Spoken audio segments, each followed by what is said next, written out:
क्या आप ऐसे देश के बारे में सुने हैं जहां पेपर नहीं होने के कारण वहां एग्जाम कंडक्ट नहीं हो रहे हैं? मिलियंस ऑफ स्टूडेंट्स का लाइफ स्पॉइल हो रहा है और एसेंशियल कमोडिटी खाने पीने की चीजों की इतनी किल्लत है कि लोग लंबे लंबे कतार में लगे हुए हैं और उस कतार में लगे होने के कारण उनकी मौत हो रही है, स्पेशली सीनियर सिटीजन्स की।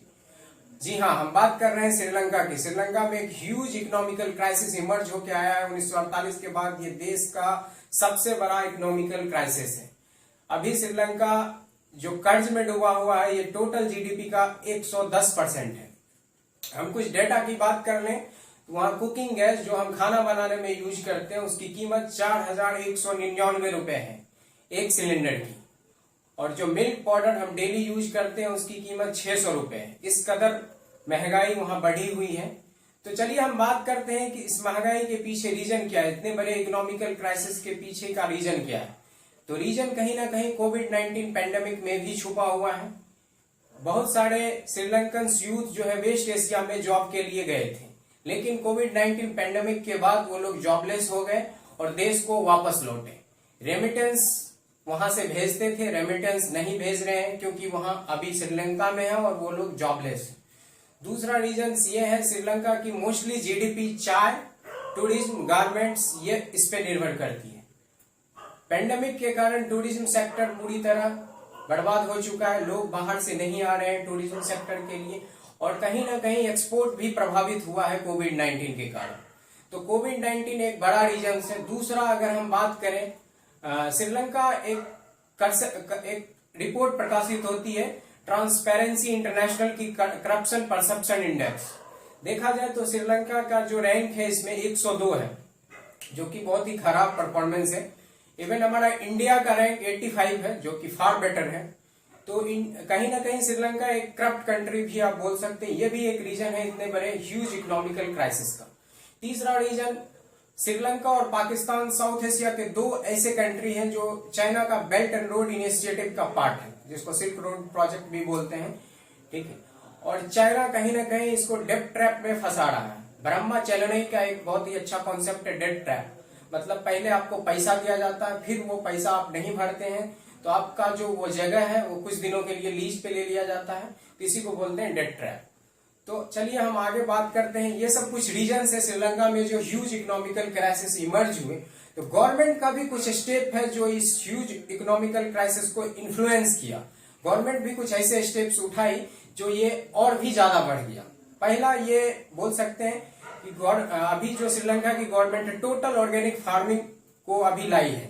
टोटल ऑर्गेनिक फार्मिंग का मतलब ये होता है हम खाद, पेस्टिसाइड, इंसेक्टिसाइड, कीटनाशक, बीजनाशक यूज नहीं कर रहे हैं, टोटल ऑर्गेनिक फार्मिंग करेंगे। टोटल ऑर्गेनिक फार्मिंग बहुत ही अच्छी बात है, लेकिन इससे प्रोडक्टिविटी बढ़ती है लॉन्ग टर्म में, शॉर्ट टर्म के लिए ये ठीक नहीं है। दूसरा रीजन ये भी है, फूड आइटम में कमी होने के कारण वहां इंपोर्ट पे रोक लगा दिया गवर्नमेंट ने और जमाखोरी बहुत ज्यादा बढ़ गई। और अभी करंट इन्फ्लेशन रेट श्रीलंका की 16.8% है, जो कि बहुत ज्यादा है, ठीक है। तो और हम कुछ डेटा की बात कर लेते हैं। करंट सिनेरियो में अभी क्या है श्रीलंका के पास। फॉरेन एक्सचेंज की बात कर ले, फॉरेन एक्सचेंज अभी श्रीलंका का $2.31 बिलियन है, जो कि हमारा इंडिया ऐसे श्रीलंका के कंपेयर में बहुत बड़ा कंट्री है। हमारा इंडिया का फॉरेन एक्सचेंज रिजर्व $600 बिलियन है। फॉरेन एक्सचेंज रिजर्व यही है जिससे हम किसी सामान को खरीदते हैं, लाइक रेमिटेंस से जो पैसे आते हैं या फिर एक्सपोर्ट करके जो पैसे आते हैं वो फॉरेन एक्सचेंज में रहते हैं और ये डॉलर के रूप में रहता है, ठीक है। श्रीलंका का जो फॉरेन एक्सचेंज रिपोर्ट है, जैसा कि फॉरेन एक्सचेंज है वो 2.31 बिलियन है।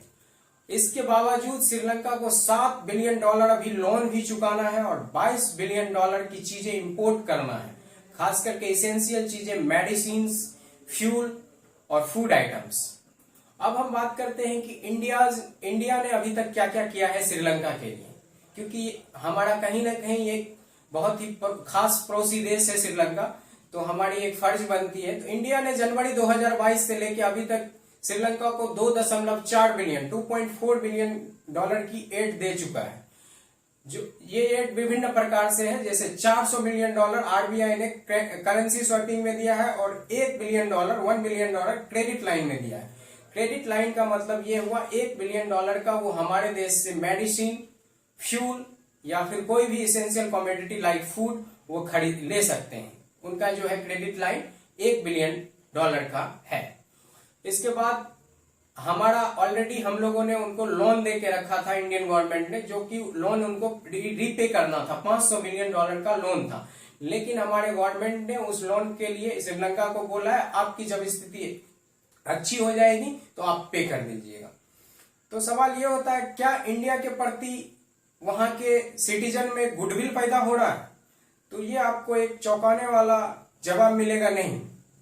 इंडिया के प्रति वहां के जनता में गुडविल पैदा नहीं हो रहा है। क्यों नहीं हो रहा है? इसका रीजन ये है, कहीं ना कहीं इंडिया वहां के जनता या वहां के एक्सपर्ट को ये मैसेज जा रहा है, इंडिया जो है चैरिटी विथ प्रॉफिट कर रहा है। इंडिया मदद के बदले बहुत सारे प्रोजेक्ट्स वहां ले रहा है, जैसे कि Trincomalee oil tank project eastern Sri Lanka का एक प्रोजेक्ट है जो इंडिया को मिला है। दूसरा एनटीपीसी को भी अभी 2 एग्रीमेंट्स, एनटीपीसी भी सोलर पावर के लिए एक एग्रीमेंट साइन की है, और 2 रिन्यूएबल एनर्जी का जो प्रोजेक्ट है वो नॉर्थ श्रीलंका में, वो भी अडानी ग्रुप को मिला है बिना किसी बोली लगाए हुए। तो वहां के एक्सपर्ट, वहां के डिप्लोमेट में ऐसा मैसेज जा रहा है, इंडिया जो है मदद के बदले कहीं ना कहीं प्रोजेक्ट या फिर अपना फायदा निकाल रहा है, जिसको वहां के एक्सपर्ट के द्वारा एक शब्द दिया गया, डिप्लोमेटिक ब्लैकमेल कर रहा है इंडिया कहीं ना कहीं श्रीलंका को। तो अब आगे बात करते हैं कि क्या ये जो है वहां के जनता में ऐसा है कि एक सिनाला तमिल ईयर आता है, ठीक है, जो अप्रैल के मिड में आएगा। ऐसा कहा जा रहा है कि इस तमिल ईयर के बाद वहां कीमतें घटेगी चीजों की और स्थिति सामान्य हो जाएगी। अगर हम दूसरे देश की बात कर ले, चाइना ने भी 2.8 बिलियन $2.8 बिलियन का ऑलरेडी एड दिया था। फर्दर वो 2.5 बिलियन एड और भी देगा आने वाले भविष्य में, ऐसी खबरें आ रही है। तो चलिए हम कंक्लूजन की बात करते हैं। कंक्लूजन में ये हो सकता है कि श्रीलंका में अगर इनस्टेबिलिटी आती है, क्योंकि हमारा ये मोस्ट नेबरिंग कंट्री है, तो भारत में भी इसका असर ऑब्वियसली देखने को मिलेगा।